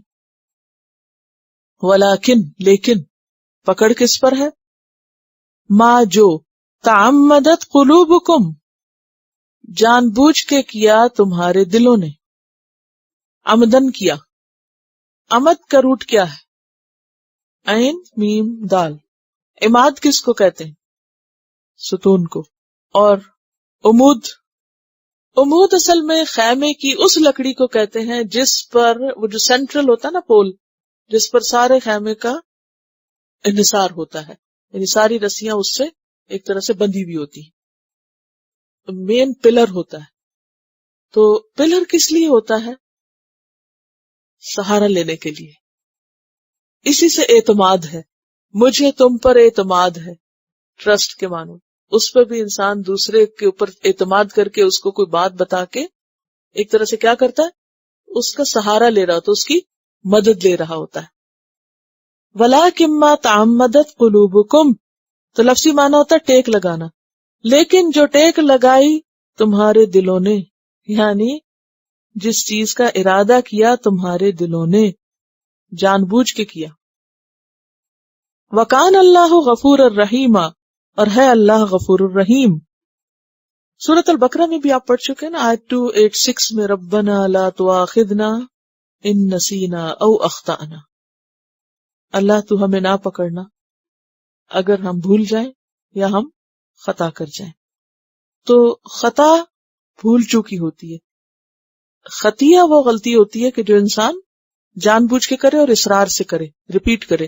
لیکن خطا جو ہوتی ہے وہ چوک ہوتی ہے، اور پھر جو ہی انسان کو خیال آتا ہے، پتہ چلتا ہے، تو انسان فوراً کیا کرتا ہے؟ رک جاتا ہے، یعنی اس سے مڑ جاتا ہے، چھوڑ دیتا ہے اس کو. یعنی اگر کوئی شخص مثلاً بھول کے کچھ کھا بیٹھا روزے میں، تو اس کا روزہ ٹوٹ جائے گا؟ نہیں، یہ معنی ہے اس کا. اور خطا قتل خطا ہے، مثلاً مارنا چاہتا تھا کسی جانور کو اور لگ گیا کسی انسان کو، تو اگرچہ اس کا کفارہ ہے لیکن وہ ویسا جرم نہیں جیسے جان بوجھ کے قتل کرنے کا ہے. اور اسی طرح وہ مستکرہ علیہ، کسی کے منہ سے جبرن زبردستی کوئی ایسی بات نکلوانا کہ جو وہ کہنا نہ چاہتا ہو، تو ایسے میں پھر اس پر پکڑ نہیں. جیسے ایک صحابی سے نبی صلی اللہ علیہ وسلم کے خلاف بات نکلوائی گئی، آپ کی شان میں ایسے کلمات کہلوائے گئے، اور اس وقت تک انہوں نے چھوڑا نہیں، اور وہ بہت پریشان ہوئے، فوراً نبی صلی اللہ علیہ وسلم کے پاس آئے اور کہا کہ مجھے فلاں فلاں نے پکڑ لیا تھا، اور اس وقت تک نہیں چھوڑا جب تک کہ میں نے آپ کے بارے میں وہ نہیں کہہ دیا جو وہ کہلوانا چاہتے تھے. تو آپ نے فرمایا تمہارے دل کا کیا حال ہے؟ تو اس نے کہا کہ وہ مطمئن بالایمان. تو اس پر آپ نے فرمایا کہ جب تک تمہارے دل میں اطمینان ہے تو جبرن اگر کسی سے کوئی ایسا کام کرایا گیا تو اس کی پکڑ نہیں. النبی اولا بالمؤمنین من انفسہم، النبی نبی صلی اللہ علیہ وسلم، اولا زیادہ قریب ہیں، اولا افعال التفضیل کا صیغہ ہے، زیادہ قریب ہیں، زیادہ مستحق ہیں، بالمؤمنین مومنوں کے دین و دنیا میں، من انفسہم ان کے نفسوں سے بھی بڑھ کر، وَأَزْوَاجُهُ اور آپ کی بیویاں اُمَّهَاتُهُمْ ان کی مائیں ہیں. نبی مومنوں کے لیے ان کی ذاتوں سے بھی زیادہ قریب تر ہیں، یعنی زیادہ خیر خواہ ہیں. یعنی کوئی شخص اپنے لیے جتنا سنسیئر ہو سکتا ہے نبی صلی اللہ علیہ وسلم اس کے لیے اس سے بھی بڑھ کے خیر خواہ ہیں. ہم اپنے لیے ویسے سنسیئر نہیں ہو سکتے جس طرح پیغمبر ہمارے لیے ہو سکتے.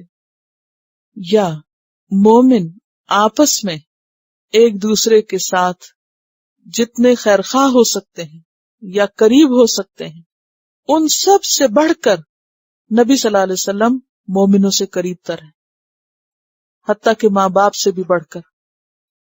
دو کیا مانے ہوئے؟ نمبر ایک، اہل ایمان جتنا اپنی جانوں کے لیے خیر خواہ ہو سکتے ہیں تو نبی صلی اللہ علیہ وسلم اس سے بھی بڑھ کر ان کے لیے خیر خواہ ہیں. اور دوسرے، مومن ایک دوسرے کے لیے جتنے خیر خواہ ہو سکتے ہیں، قریب سے قریب کوئی دوست آپ کا آپ کے لیے جتنا سنسیئر ہو سکتا ہے پیغمبر اس سے بڑھ کر آپ کے خیر خواہ ہیں. یہ کیوں کہا جا رہا ہے؟ کیونکہ جب تک خیر خواہی اور اعتماد کا یہ درجہ نہ ہو اطاعت نہیں ہو سکتی. کسی کی بات آپ کب مانتے ہیں یا کسی کی بات ماننا کب آسان ہوتا ہے؟ کہ وہ آپ کے لیے بہت سنسیئر، سب سے بڑھ کر. یہ وجہ ہے کہ انسان زندگی میں جس کو بھی اپنا بہت خیر خواہ سمجھتا ہے اس کی ہر بات اچھی ہو بری ہو سیدھی ہو الٹی ہو آنکھیں بند کر کے مان لیتا ہے. نہیں، یہ میرے حق میں کبھی برا نہیں سوچ سکتا، لہٰذا اس کی بات میں نہیں ٹال سکتا. تو پیغمبر کی اطاعت بھی صرف وہ کر سکتا ہے جس کے دل میں یہ یقین ہو کہ نبی میرے لیے میری ذات سے بڑھ کر جتنا میں خود اپنے لیے. تو النبی اولا بالمؤمنین من انفسہم وازواجہ امہاتہم، اور آپ کی بیویاں ان کی مائیں ہیں احترام میں اور نکاح کے اعتبار سے، کیونکہ آپ صلی اللہ علیہ وسلم کی وفات کے بعد پھر کسی کو بھی آپ کے ازواج سے نکاح کی اجازت نہیں تھی، کیونکہ آپ کی بیویاں سب مردوں کی مائیں ہیں، یعنی مومن مردوں کی. یہ بھی آپ کو یاد ہوگا نا کہ حضرت عمر کا جو مشہور واقعہ ہے وہ پچھلی بات سے ریلیٹ کر رہی ہے. حضرت عمر رضی اللہ تعالیٰ عنہ کے بارے میں آتا ہے نا، حضرت عبداللہ بن ہشام فرماتے ہیں کہ ہم آپ کے ساتھ تھے اور آپ حضرت عمر کا ہاتھ پکڑے ہوئے تھے. حضرت عمر کہنے لگے، اللہ کے رسول صلی اللہ علیہ وسلم، آپ میرے نزدیک میری جان کے علاوہ ہر چیز سے محبوب ہیں. آپ نے فرمایا، اس ذات کی قسم جس کے ہاتھ میں میری جان ہے، جب تک میں تمہارے نزدیک تمہاری جان سے بھی زیادہ محبوب نہ ہوں تو مومن نہیں ہو سکتے، مومن ہی نہیں ہو سکتے. حضرت عمر نے عرض کیا، اللہ کی قسم اب آپ میرے نزدیک میری جان سے بھی زیادہ عزیز ہیں. آپ نے فرمایا، اب اے عمر، یعنی اب تم صحیح مسلمان ہو. یہ بخاری کی روایت ہے. تو اس سے کیا پتہ چلتا ہے؟ غیر مشروط، انکنڈیشنل، ہر اعتبار سے آپ کی محبت اور آپ کا قرب کسی اور کے مقابلے میں ہمارے دل میں زیادہ ہونا چاہیے، اور آپ کی خیرخواہی پر اعتماد ہونا چاہیے، جس خیرخواہی کی اللہ نے گواہی دی. اور اسی لیے فرمایا، فلا وربک، پس نہیں، قسم ہے تیرے رب کی، لا یؤمنون، یہ مومن ہی نہیں ہو سکتے، حتی یحکموک فیما شجر بینہم، یہاں تک کہ آپس کے جھگڑوں میں آپ سے فیصلہ نہ کرائیں. ثم لا یجدوا فی انفسہم حرجا مما قضیت ویسلموا تسلیما. پھر فرمایا، وَأُولُو الْأَرْحَامِ، اور رشتہ دار، ارحام والے، بعضهم اولا ببعض فی کتاب اللہ، اللہ کی کتاب میں بعض سے قریب تر ہیں. اس کا کیا معنی ہے؟ کہ رشتہ دار جو ہیں وہ اللہ کے قانون کے مطابق، کتاب اللہ سے مراد کیا؟ قانون، شریعت کے مطابق ایک دوسرے کے زیادہ قریب ہیں. کس میں؟ وراثت وغیرہ میں، حقوق کے اعتبار سے. من المؤمنین والمہاجرین، مومنوں اور مہاجرین سے بڑھ کر، مومنین سے بڑھ کر رشتہ دار آپس میں قریب ہیں. کیا مطلب ہے اس کا؟ اس کا مطلب یہ ہے کہ جہاں حقوق کی بات ہوگی، ان حقوق کی جس کی بنیاد رشتہ داری ہے، خون کے رشتے ہیں، ارحام شکمی رشتوں کو کہتے ہیں نا، قریبی رشتے جو پھر بعد میں وارث بنتے ہیں. تو جہاں وراثت کا معاملہ ہوگا وہاں ان کا حق زیادہ ہوگا، وہ دنیاوی مال اسباب کے وارث ہوں گے. والمہاجرین، اور مہاجرین سے بڑھ کر، یہ کیوں کہا گیا؟ اصل میں یہ تھا کہ ابتدا میں جیسے مکہ میں لوگ مسلمان ہوئے تو گھر والے ان کو کیا کر دیتے تھے؟ ابینڈن. سعد بن ابی وقاص کی ماں نے کیا کہا؟ نکل جاؤ یہاں سے، میں تمہاری کچھ نہیں لگتی اگر تم دین نہ چھوڑو. اب وہ کہاں جاتے نکل کے اگر ان کو کوئی نہیں آگے سنبھالنے والا ہوتا؟ مصعب بن عمیر کے ساتھ کیا ہوا؟ بہت ایسے واقعات تھے کہ اپنے رشتہ داروں نے ان کو ڈسون کر دیا، تم ہمارے کچھ نہیں لگتے، آگ کر دیا. ایسے لوگ کس کی پناہ میں آ گئے؟ مسلمانوں کی. بعض غلاموں کو آزاد کیا تھا حضرت ابوبکر نے، اوروں نے بھی. اب جو کوئی عرب معاشرے میں جب کوئی کسی غلام کو بھی آزاد کرتا تو اس غلام کی نسبت کس کے ساتھ ہوتی؟ آقا کے ساتھ. آزاد کردہ غلام، موالی جن کو کہتے ہیں. اگر وہ فوت ہو جاتا تو اس کا وارث اس کا مولا ہوتا، یعنی جس نے اس کو آزاد کرایا ہوتا تھا، اس کا وارث وہ بنتا تھا. تو اب ہوا یہ کہ جب اسلام آیا اور لوگوں کو اس طرح کی مشکلات ہوئی تو ابتدائی طور پر یہ اجازت دی گئی کہ اخوت فی الدین زیادہ قریب ہو جائے کس کے؟ ارحام کے. کیوں؟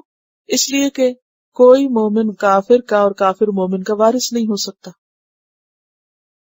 مدینہ میں آنے کے بعد ابتدا میں تو مواخات ہوئی. نبی صلی اللہ علیہ وسلم نے 47 مہاجرین کو انصار کا بھائی بنایا. حضرت انس کے گھر میں ہوا تھا. یہ معلوم ہے کچھ مواخات کا؟ 3 سٹنگز میں ہوا تھا. چلیے صرف ایک صحابی کا بتا دیجئے کہ جو مہاجر تھے اور ان کے انصاری بھائی کون تھے. عبد الرحمن بن عوف کس کے تھے؟ سعد بن ربیع کے تھے. آپ دیکھیے کہ جو مہاجر گئے تھے نا یہ سارے بھائی بنے تھے انصار کے. وہاں کے لوگوں نے ان کو اپنا رشتہ دار بنا لیا تھا، اور یہ رشتہ داری کس بنیاد پر تھی؟ دینی بنیاد پر. ابتدا میں کیا رکھا کہ اگر مہاجر مر جائے تو اس کی جائیداد کون لے؟ انصاری بھائی. انصاری مر جائے تو جائیداد میں شریک ہو کون؟ مہاجر بھائی. یہ ابتدا میں اجازت تھی. لیکن بعد میں کیا ہوا کہ یہ قانون ختم کر دیا، کیونکہ یہ ایک ٹیمپرری ضرورت کے تحت تھا. مستقلاً کیا قانون ہے قیامت تک؟ ارحام ہی رشتہ دار ہی حقدار ہیں. کیوں؟ اس لیے کہ اگر یہ قانون باقی رہنے دیا جاتا تو لوگ کیا کرتے؟ اکثر لوگ کیا کرتے؟ اپنے رشتہ داروں کو جن سے ناراضگیاں رہتی ہیں وراثت سے محروم کرنے کے لیے اور لوگوں کو بھائی بنا کے سب اپنی جائیداد ان کے حوالے کر دیتے، جیسے اب بھی ہو رہا ہے جہالت میں کئی لوگ کر رہے ہیں ایسے. یا یہ کہ پھر دوست بناتے کس کو؟ امیر لوگوں کو. جس کے پاس کچھ ہے وہ دوست ہے اور باقی غریب بیچارے رہ جاتے.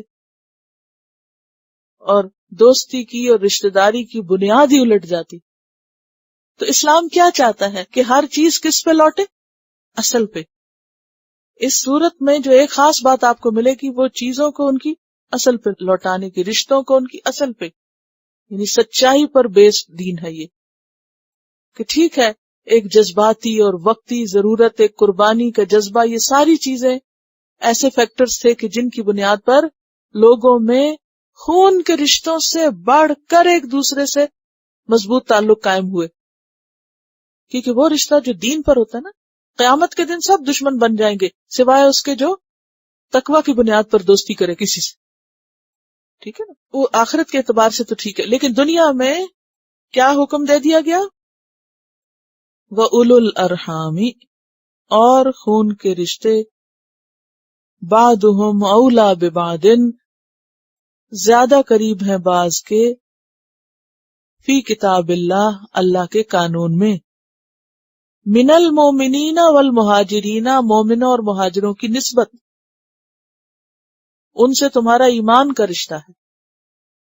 الا ان تفعلوا، مگر یہ کہ تم کرو، الی اولیائکم اپنے دوستوں سے، معروفہ کوئی بھلائی خیر خواہی، اس کی اجازت اب بھی ہے کہ جب تک تم زندہ ہو اپنے دوستوں کو کچھ بھی دے سکتے ہو، اس کی ممانعت نہیں، بطور تحفہ، ہبہ، ہدیہ، کچھ بھی. لیکن مرنے کے بعد وارث دوست نہیں بن سکتے. کون بنے گا؟ رشتہ دار بنیں گے، خون کے رشتے، چاہے وہ دنیا میں آپ کے ساتھ اچھا کریں یا نہ کریں، وہ آپ کو کچھ دیں یا نہ دیں. اللہ نے بنیاد سالڈ رکھی ہے تقسیم وراثت کی. الا ان تفعلوا الی اولیائکم معروفا، مگر یہ کہ تم کرو اپنے دوستوں سے معروف. معروف کس کو کہتے ہیں؟ معروف طریقے سے کچھ کرنا، یعنی جو معقول ہو، قابل قبول ہو، اور مرنے کے بعد بھی دروازہ کھلا ہے کس چیز کا؟ وصیت کا. اگر کوئی زندگی میں وصیت کر جائے کہ میرے مال کا 1/3 فلاں کو دے دیا جائے تو دے سکتا ہے، لیکن سارے مال کا کوئی کسی کا وارث نہیں بن سکتا، نہ کوئی رشتہ دار اور نہ ہی کوئی دوست. اور معروف کا اس لیے بھی ذکر کیا گیا نا کہ من بعد وصیت توصون بہا او دین، کہ کوئی قرضہ وغیرہ ہو اور اس کو ادا کر کے اور باقی سب پورا کر کے پھر وصیت اور پھر اس کے بعد باقی تقسیم. کان ذالک فی الکتاب مستورا، ہے یہ بات کتاب میں لکھی ہوئی. کون سی کتاب میں؟ یا تو قرآن ہے یا پھر لوح محفوظ، دونوں معنی ہو سکتے ہیں. یعنی لوح محفوظ میں یہ بات لکھی ہوئی ہے. وہ کہتے ہیں نا کہ یہ بات پتھر پر لکیر کی طرح ہے. کیا مطلب؟ پکی بات ہے، اصل قانون یہی ہے، اصل تھا بھی یہی، اصل رہے گا بھی یہی. بیچ میں اگر ایکسیپشنل کیس کے طور پر کسی مسئلے کے حل کے لیے ایک چیز لائی گئی تو چیزیں پھر اصل پہ لوٹ رہی ہیں. کان ذالک فی الکتاب مستورا، یعنی اصل بات یہی ہے. مستور کہتے ہیں سطر بنا کے لکھنے کو. تو اس سے کیا پتہ چلتا ہے؟ لوح محفوظ کسی نے دیکھی تو نہیں، لیکن بہت آرگنائزڈ وے میں لکھا ہوا اس میں سب کچھ لائنوں میں. مستور کہتے ہیں لائن پر لکھنے کو، سطر بنا کے لکھنے. کچھ لوگ لائنوں کی پرواہ نہیں کرتے نا، اوپر نیچے لکھتے رہتے ہیں ادھر ادھر حفاظلی. لیکن اللہ کی کتاب میں بہت اچھے سے سب کچھ لکھا ہوا ہے آرگنائزڈ وے میں. وَإِذْ أَخَذْنَا مِنَ النَّبِيِّينَ مِيثَاقَهُمْ، اور جب لیا ہم نے نبیوں سے ان کا پکا وعدہ. اس کا کیا معنی ہوتا ہے؟ اس کس کو ریپلیس کرتا ہے؟ اذکر کو. اذکر کا کیا معنی ہوتا ہے؟ یاد کرو یا ذکر کرو. اذکر کا کیا معنی ہوتا ہے؟ ذکر کرو، بیان کرو. کس کو؟ یہ بات کس کے سامنے؟ لوگوں کے سامنے.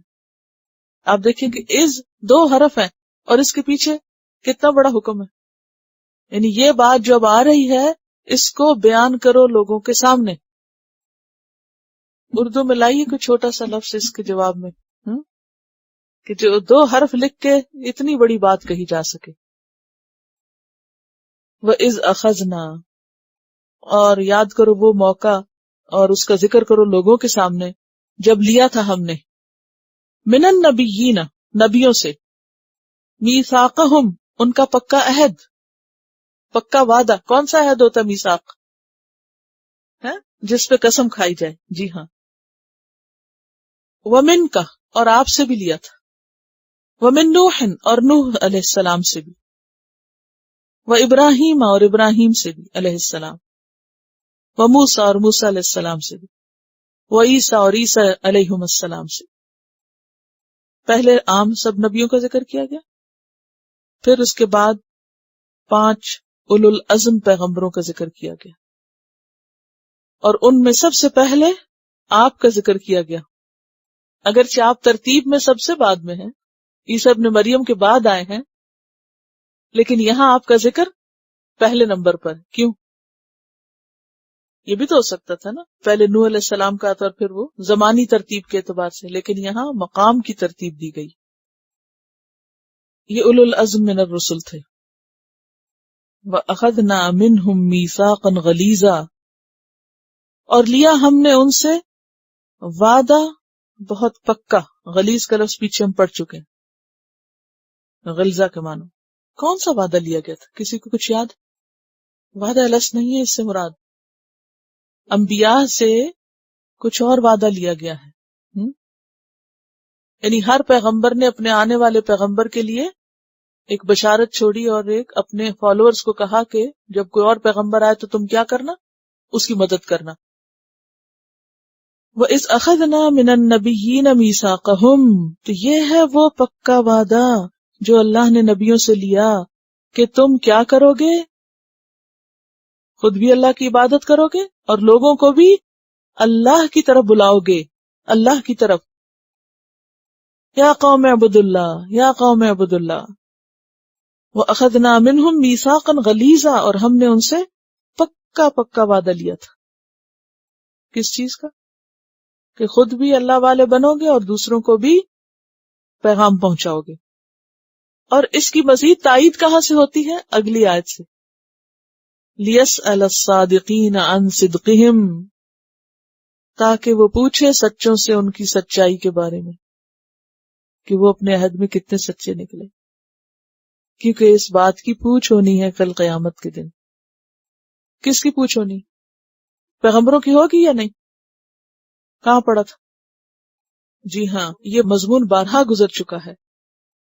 فَلَنَسْأَلَنَّ الَّذِينَ أُرْسِلَ إِلَيْهِمْ وَلَنَسْأَلَنَّ الْمُرْسَلِينَ، سورۃ الاعراف آیت 6. ہم ضرور پوچھیں گے ان سے جن کی طرف رسول بھیجے گئے، اور ان سے بھی پوچھیں گے جنہیں رسول بنا کے بھیجا گیا.